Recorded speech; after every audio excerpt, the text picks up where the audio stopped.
किसी के घर गए, अभी तो घर पे जाकर के उन्होंने बिठाया तक नहीं, उठा आया था। सत्संगत, क्योंकि आप जिस जगह पले बड़े होते हैं और एकदम से तो मन में सवाल आता था कि मिलने के बाद मीट एंड ग्रीट, हाल चाल सीधा ही, ठीक है आपने खाने पे बुलाया है या नहीं, लेकिन उठा आया था। बड़ी अजीब लगती थी बात। तो एक बार सत्संगत वहीं के एक महात्मा से पूछ ही लिया। मैंने कहा महाराज इसके पीछे का राज क्या है? ये थोड़ा सा डिसरिस्पेक्टफुल नहीं लगता? कहते नहीं, इसके पीछे का अगर मैसेज समझोगे ना, गहराई समझोगे, ये डिसरिस्पेक्टफुल नहीं, रादर ये रिस्पेक्ट शो कर रहे हैं। वो कैसे? कहते ये मिलते ही पूछते हैं उठा आयता मतलब आपने खाना खाया?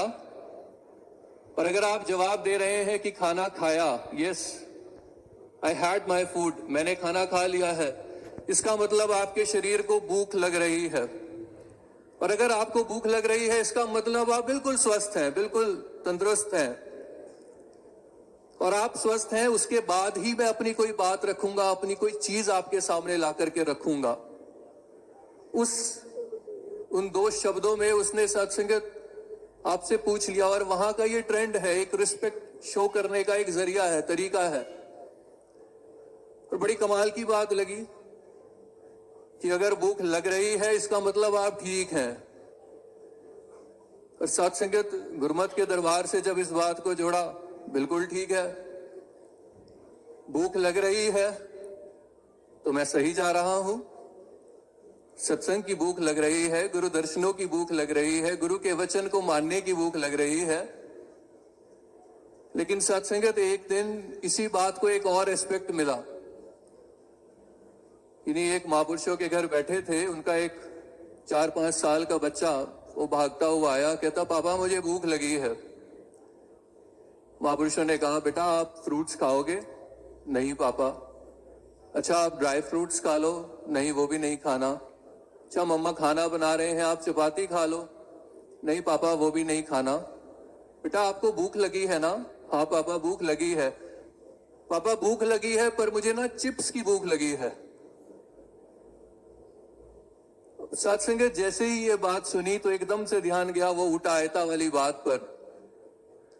भूख लग रही है और मैं सही जा रहा हूं, ये भी सत्संगत अपने आप में कंप्लीट बात नहीं है। भूख लग किसकी रही है वो बहुत मायने रखता है। सत्संगत इटालियन एक राइटर हुए, एक पोएट हुए, उन्होंने अपनी एक बात लिखी, एक सच्ची घटना उन्होंने लिखी। उन्होंने जिक्र किया कि एक बार वो घर से बाहर निकले कहीं सैर करने के लिए और एक इंसान को उन्होंने वहां बैठे देखा और वो इंसान मुस्कुरा रहा है, अपने आप में ऐसा लग रहा है बात कर रहा है। उसके करीब गए, लेखक थे, कवि थे, जानने की इच्छा थी ये हो क्या रहा है। उससे जाकर के पूछा आप क्या करते हैं? उसने बताया कि मेरा एक बिजनेस था, आजकल बिल्कुल वो तंगी है, मेरे पास कुछ भी पैसे नहीं है। तो आप ये बैठ करके क्या कर रहे हैं, क्या बात कर रहे हैं? उसने जवाब दिया, कहने लगा कि जब कभी मेरे मन में कोई ऐसा भाव आता है, जब कभी ऐसा लगता है कि मुझे किसी से कुछ कहना है, तो मैं अपने इस यार को, अपने इस मित्र को, इस गॉड को, इस निरंकार को, इससे बात करता हूं। और बस मैं वही बैठ करके इससे ही बात कर रहा था। क्या बात कर रहे थे? कि तुझसे कुछ छुपा नहीं, मेरी माली हालत छुपी नहीं, मेरे घर की हालत छुपी नहीं, मेरी जरूरतों का तुझे पता है। मैं किसी के आगे जाकर के नहीं कहूंगा, तुझे पता है और मुझे पता है कि ये बात सारी की सारी तू समेट लेगा, संभाल लेगा। बस यही बात चल रही थी। उस लेखक ने, उस कवि ने उस दिन से पहले ऐसी कभी किसी से बात सुनी नहीं थी।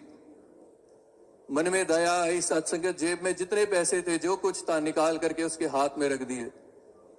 कहने लगे परमात्मा ने तो आपको पूर्ण किसी भी तरह से करना ही है, लेकिन मैं एक आज जरिया बना हूं, आप प्लीज ये रख लीजिए। उसने सत्संगत रख लिया। वो लेखक वहां से खड़ा हुआ, आगे बढ़ने लगा, कुछ ही कदम चल करके गया था, वापस आया। अपनी जेब से सत्संगत अपना एक कार्ड निकाला जिसमें उसका नाम था, बिजनेस कार्ड था, वो नाम था, मोबाइल नंबर था। उसने वो कार्ड उस इंसान को आगे दिया और कहा ये भी रख लीजिए। उसने कहा कि ये क्या है?